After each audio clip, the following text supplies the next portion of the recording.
Order, order, order. यतो धर्मस्ततो जयः सत्यमेवो धराम्यहम्।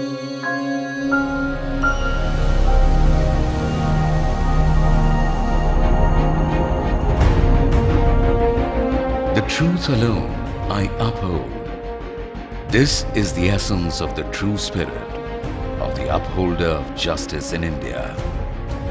Drawing its roots to the ancient concept of dharma as laid down in ancient texts like the Vedas and the Upanishads, the modern-day judicial system combines the virtues of preventive and punitive action. The power of law is to punish those who commit offences. It is punitive in nature. But dharma has the power to prevent a man from committing the offence. It is preventive. The word dharma is used to mean justice or nyaya. Dharma has been the cornerstone of Indian society since time immemorial.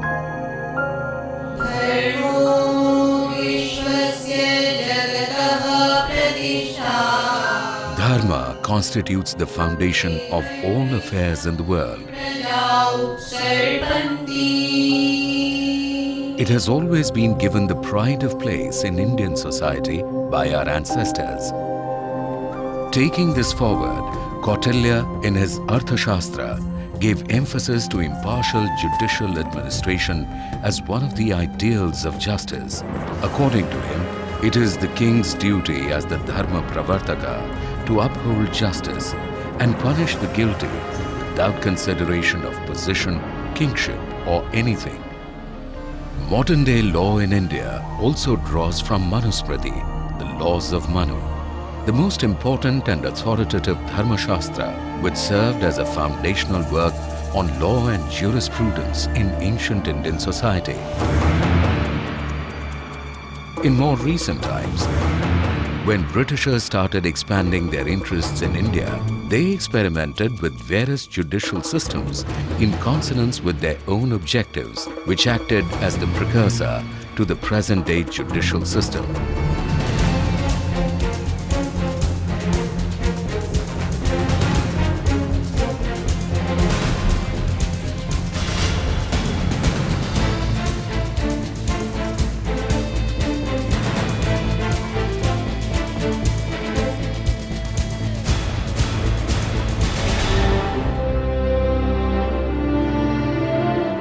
This was a historic move that left a considerable impact on the history of judiciary in India. The Federal Court's inaugural session was held on 6th of December 1937 in the Chamber of Princes. Its establishment introduced a new element in the Indian civilization, one of the oldest and the greatest civilizations of the world. The first Chief Justice of the Federal Court was Sir Maurice Guire. The Federal Court continued to exist for 12 years. Parallel to this, the freedom struggle was gaining momentum. The seeds of its movement lay in the injustice meted out by the British rule. The British judicial system acted as an instrument to serve colonial interests rather than true justice. This led to Indian leaders, many of whom were masters of law themselves, to push forward with the cause of self-rule or Swaraj, finally compelling the British Empire to leave India. On 9th August 1946, the Constituent Assembly met for the first time to draft a constitution for Free India. The dawn of 15th August 1947 celebrated the emergence of a free nation and the end of British rule. 2 days after India became a sovereign democratic republic, on the 28th of January 1950, the Supreme Court of India was born. The Constituent Assembly conceived the Supreme Court of Independent India as the guardian of social revolution, a repository of all judicial power at the national level. The inauguration of Supreme Court took place in the Chamber of Princes, facing Central Hall of the Parliament building.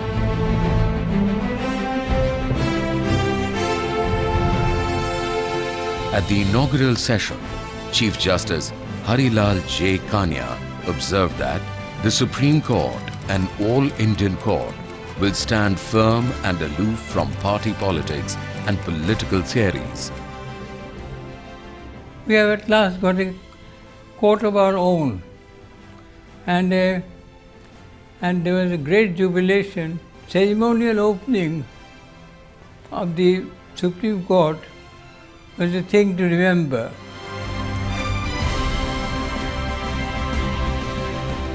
The Supreme Court of India continued to function from the Chamber of Princes till the magnificent new building of Supreme Court was inaugurated by Dr. Rajendra Prasad, the first President of India, on 4th August 1958. This noble edifice was conceived and built in the shape of a balance, as traditionally justice is looked upon as a pair of scales. Thus came into being the Supreme Court of India, the third pillar of India's democracy. The body that has the last say in the most controversial, difficult, yet critical issues in the land. What the Supreme Court decides binds every citizen of the country. It is the upholder of the preamble of our Constitution, the promise to every citizen of the land that justice, liberty, equality, fraternity shall be theirs as a matter of right, that the dignity of the individual and the unity and integrity of India will be maintained. Talking of the Constitution, Chapter 4 makes the provision for a union judiciary. Article 124 deals with the Constitution of Supreme Court, its composition, qualifications and appointment of judges and their office. Article 33 and 129 to 145 of the Constitution give the Supreme Court its teeth. It is a forum of redressal of grievances and guardian of liberties, rights, and final arbiter in most of the disputes, not only between individuals but also between states, the union and state, or between an individual and the state. Article 144 commands all authorities, both civil and judicial, to act in aid of Supreme Court. As an appellate court, it can hear appeal from the high courts on civil, criminal and constitutional matters. It also possesses a special appellate power to permit appeals from any tribunal, court or high court. In the years that have followed after its establishment, this special jurisdiction has dwarfed all others. The court can now even review its own judgments. In its advisory capacity, it answers references by the President of India on any question of law or fact of public importance. Interwoven in these powers is a power of judicial review. The power to strike down such legislation or executive actions as may be violative of provisions or scheme of the Constitution or inimical to the fundamental rights guaranteed by the Constitution. There is some aura about the Supreme Court which has much to do with the Constitution itself, because the Constitution has, in my view, rightly prescribed that the final interpreter of the Constitution of India is the Supreme Court of India. Since the ultimate goal of the Supreme Court is to ensure complete justice, it has the authority to pass any decree and order as is necessary for doing complete justice.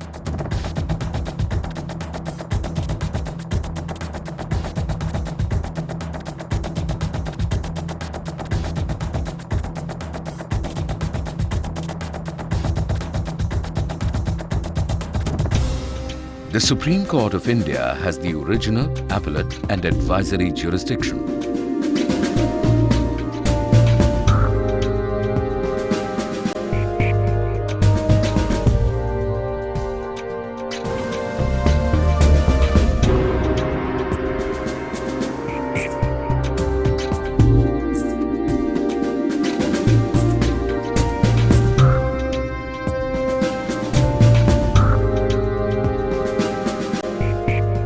Supreme Court has been discharging its duties in the most balanced manner, whereby balance is maintained between the judiciary, executive and the legislature, as well as in balancing the rights of the citizens vis-a-vis the government. I am proud of our Supreme Court. I think it is a bright shining star in an otherwise dark firmament, and it has kept our country very vibrant as a vibrant democracy and maintained the rule of law. So who are the people who fulfill these functions in the Supreme Court? The Supreme Court, since its inception, has been nurtured and served by the judicial vision of 41 Honorable Chief Justice and 150 Honorable Judges.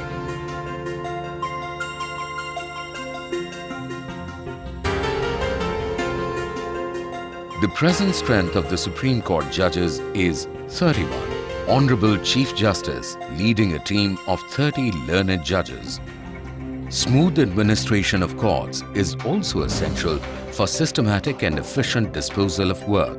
This is where the administrative wing of Supreme Court, which is divided into administration and judicial wing, known as registry, comes in. It is further divided into various divisions, branches, sections and cells. While the Secretary General is the highest administrative officer of the Supreme Court, Honorable Chief Justice of India is the Supreme Administrative Head. Secretary General is assisted by 8 registrars and 25 additional registrars, deputy and assistant registrars. A typical day in this great institution begins with the meticulous planning.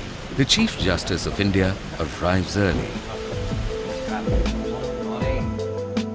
He takes stock of not just the cases listed for the day, but also any administrative or other issues that come up.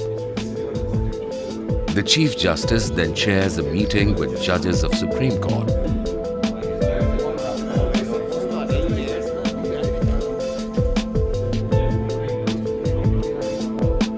This meeting is crucial for the smooth functioning of the Apex Court. The Secretary General briefs the registrars and the day's agenda is set. Then the honorable judges head for their courtrooms. With this, the ball is set rolling for a hectic day at the Supreme Court.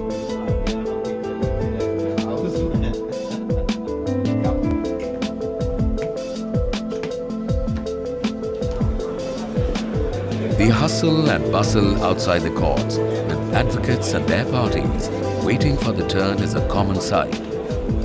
Inside the courtroom, there are some anxious moments, some moments of relief, as honorable judges listen carefully to the arguments.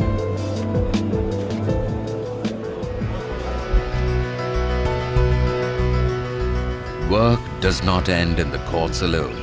The pursuit of justice is endless. For certain cases, when an urgent action is required, there are no fixed hours. In case of exigencies, Secretary General and the registrars also visit the residential office of the Honorable Chief Justice of India. Hours are spent in preparation at home. It is no exaggeration to say that the Chief Justice and his team of judges put in much more toil than meets the eye. This is indicative of the fact that the Supreme Court is a flexible institution in its commitment to the cause of justice. Supreme Court has done its best, whatever it can within the resources that manpower, funds and time management. There are some problems of this thing. It may not have kept the the expectations of all the people of all sections fulfilled. But in a substantial measure, it has given people a kind of an assurance that there is one institution they can go to. A vital functionary of judicial system is the Attorney General of India. He advises the Government of India upon legal matters. In the justice delivery system of the country and in achieving the objectives as enshrined in the Constitution, members of the bar make valuable contributions. They are as much a party as judges in the dispensation of justice. Supreme Court Bar Association, SCBA, is the representative body of the advocates practicing in the Supreme Court. There are three categories of advocates entitled to practice law before the Supreme Court: senior advocates, advocates on record, and advocates who are entitled to practice law before the Supreme Court. Senior advocates are so designated by the Chief Justice of India and the judges with their consent. No advocate other than advocate on record is entitled to file an appearance or act for a party in a court. In the third category are advocates whose names are entered on the roll of any state bar council maintained under the Advocates Act 1961. SCBA also maintains 4 bar libraries in the court premises. Law prescribes for the future based upon the knowledge of the past and to deal with tomorrow's problems, but with yesterday's tools. Knowledge and research is closely intertwined with the commitment to the cause of justice.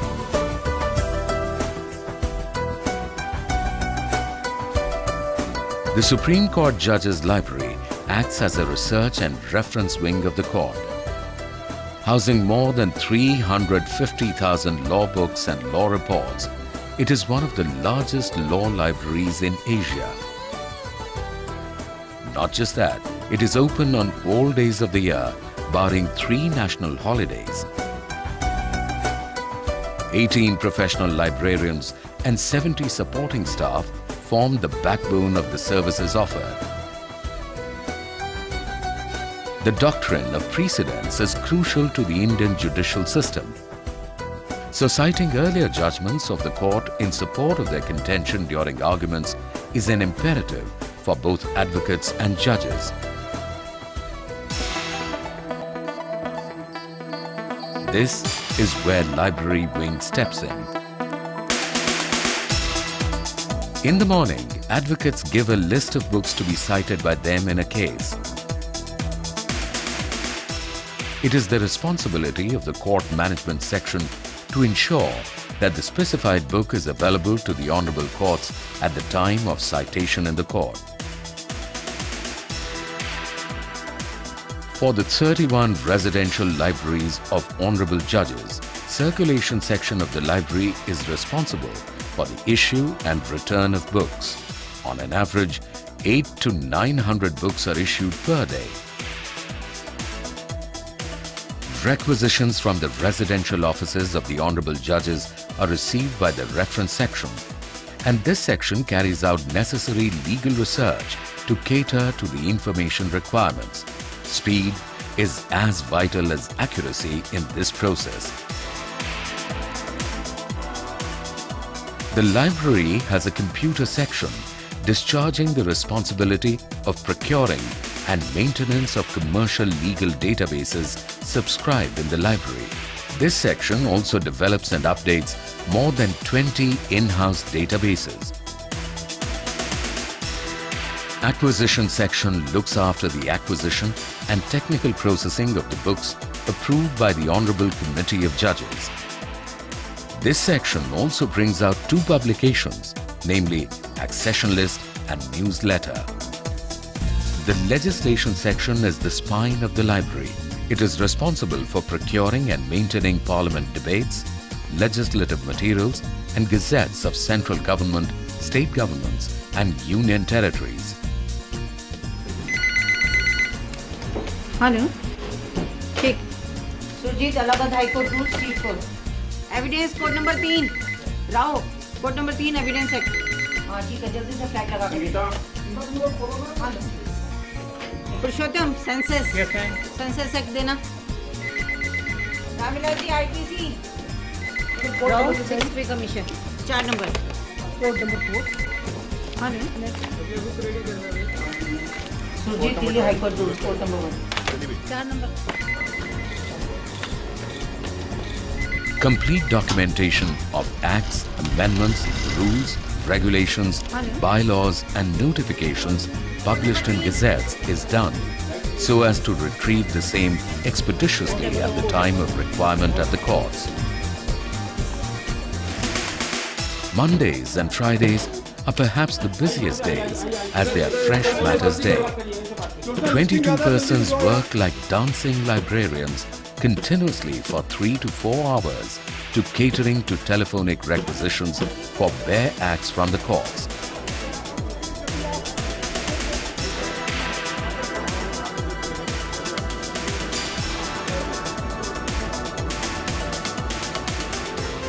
Challenges before the Supreme Court are immense. There has been enormous increase in the volume of fresh cases. The focus in recent times has been on taking steps to bring down pendency. Shedding of pedantic approach is encouraged. When the pendency is increasing, we have to necessarily raise the rate of disposal also, because it is our duty to prevent the mounting of arrears. Therefore, in that way we are using the computerization as a mechanism to reduce the pendency. Case management systems have been evolved and we are using the computer software and programs which were designed to meet our necessities also in this way. Computerization has been introduced at all levels in the court under the ICT project. This has helped in minimizing the movement of files. Right from the filing of fresh case till the listing of the case for hearing, procedures have been streamlined and simplified. Fresh cases are filed by advocates at the filing counter.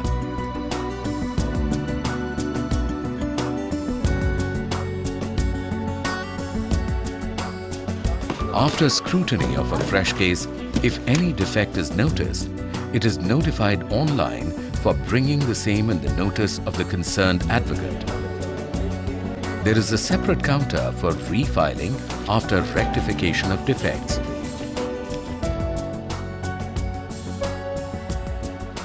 Refiling का application लगा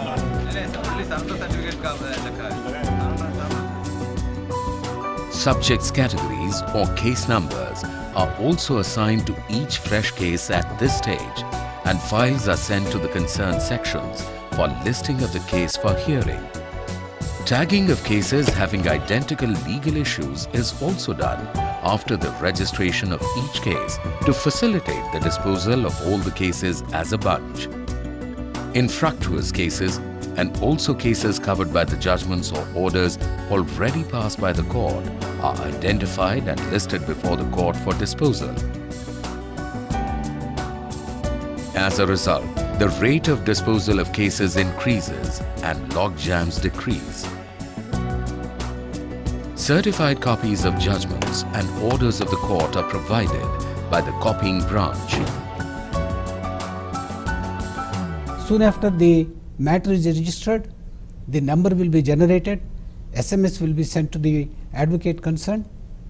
At the same time, whenever the matter is listed, the listing information will be reached the advocate by email and also by SMS facility. We have started sending the cause lists by email to the advocates, and at the same time we are placing this cause lists in our official website also. Finding out the status of cases has also become faster and easier.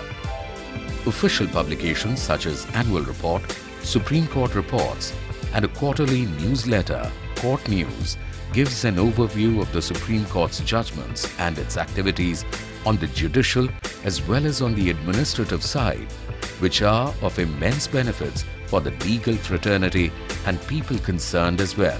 It is also available on www.sbs.gov.in. the official website of the Supreme Court. The continuing need to access to justice in Indian society requires adoption of both modern and traditional processes better suited to Indian conditions.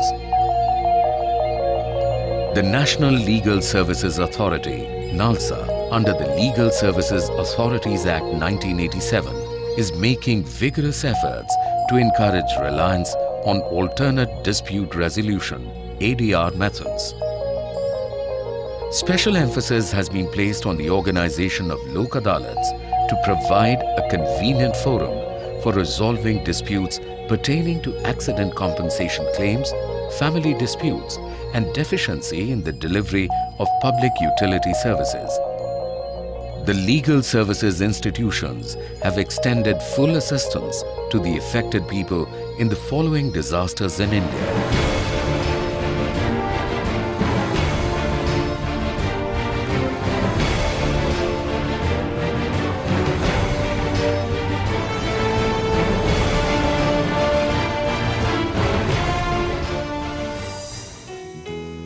The Legal Services Authority also provides legal assistance to the mentally ill and differently able people. Honorable Mr. Justice H.L. Dattu, the Chief Justice of India, is the Patron-in-Chief, and Honorable Mr. Justice Tirath Singh Thakur, Judge, Supreme Court of India, is the Executive Chairman of NALSA.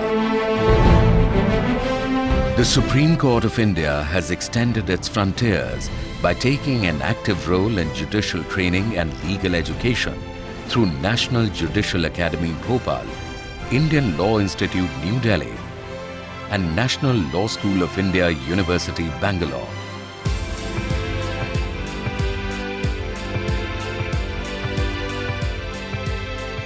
National Judicial Academy, Bhopal is one of the best judicial campuses of the world. It organizes continuing legal education programs. Judges working in Supreme Court and High Courts update themselves in new and emerging areas of law to serve people more efficiently. The idea is to scale up national judicial education. This can be achieved by creating opportunities for every judge to participate in judicial training for at least 1 week each year. National Judicial Academy, Bhopal defines the philosophy, vision and mission of National Judicial System. Honorable Chief Justice of India is ex officio chairman of the Academy. With an objective to cultivate the science of law and to promote advanced studies and research in law and its administration, Indian Law Institute, ILI, was founded in 1956 in New Delhi. In almost 6 decades of its existence, ILI has established itself as a premier institute in the field of legal research and higher education in the country. It offers postgraduate degrees and diploma courses and 2 master courses in law, LLM. ILI has one of the biggest law libraries in Asia, with about 80,000 titles in law and allied subjects. The Indian Law Institute has been granted deemed university status in 2004. Honorable Chief Justice of India is the ex officio president of the institute. Dharmo Rakshati Rakshata. Those who protect justice are protected by justice. This is the motto of National Law School of India University, NLSIU, Bangalore, which was established as the laboratory for experiment in judicial education under the sponsorship of Bar Council of India in the year 1987. On the recommendation of Legal Education Committee of Bar Council of India, the UGC has given assent for the introduction of the 5-year course in law for improving the entry point standard in legal education.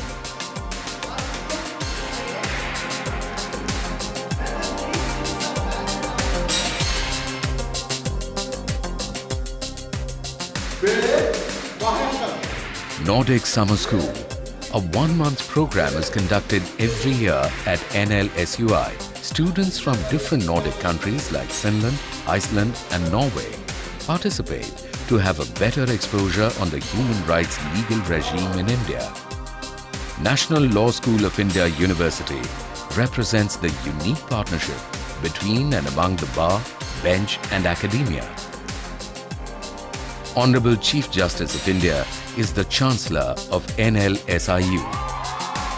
In order to attract young talent to the cause of justice, law students are encouraged to be a part of the judicial process. Once they are engaged as short-term law clerk cum research assistants, they provide assistance in legal research to the Honorable Judges of the Supreme Court of India. It would not be a very tall claim when it is said that no other judicial institute in the world has acquired the kind of respect, credibility and faith of the people as the Indian Supreme Court. Many foreign delegations visit Supreme Court of India. These visits offer a platform for interaction between the legal luminaries of varied jurisdictions and paving the way for exchanging ideas. The Supreme Court of India rose to the occasions whenever needed and demanded. Supreme Court judgments are cited in developing as well as developed countries for their quality and jurisprudential value. Several conferences are organized regularly to aid in the exchange of ideas and views. The Chief Justice of India convened pre-conference meetings with the Chief Justices of High Courts to set an agenda for the joint conference of the Chief Ministers of the states and Chief Justices of the High Courts, and to review progress made on resolutions adopted in previous conferences. The joint conference of Chief Ministers of the states and Chief Justices of High Courts was held from the 3rd to the 5th of April 2015. Addressing the conference, Prime Minister Narendra Modi highlighted the importance of the judiciary and appreciated the role played by the Supreme Court of India. The journey of the Supreme Court of India is the story of modern India. And the Supreme Court of India's museum provides a glimpse of this magnificent legal heritage of India, a unique center of informal learning of our judicial journey, its growth and evolution. The judiciary of the country has consistently endeavored to meet the expectations of society in upholding the rule of law and dispensing justice to all.